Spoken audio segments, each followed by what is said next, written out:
Earlier in the module, you saw how directives can be used in conjunction with animations.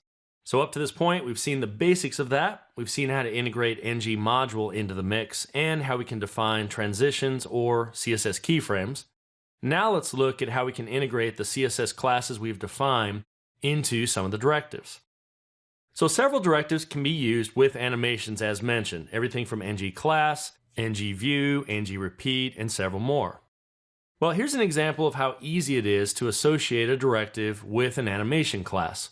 All we have to do is wherever you define that particular directive, you can go in and say the name of the class. So I showed the slide animation earlier, and that had the enter and the leave.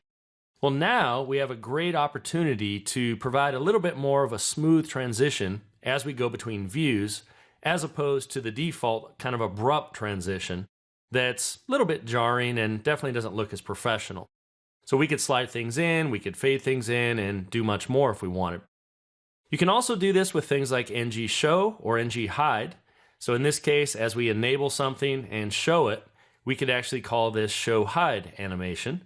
And what that will now do is handle fading in or fading out, depending on which directive we use.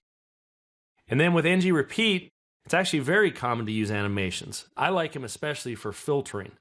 As you type, our ng repeat can be associated with some filters through the piping that AngularJS provides.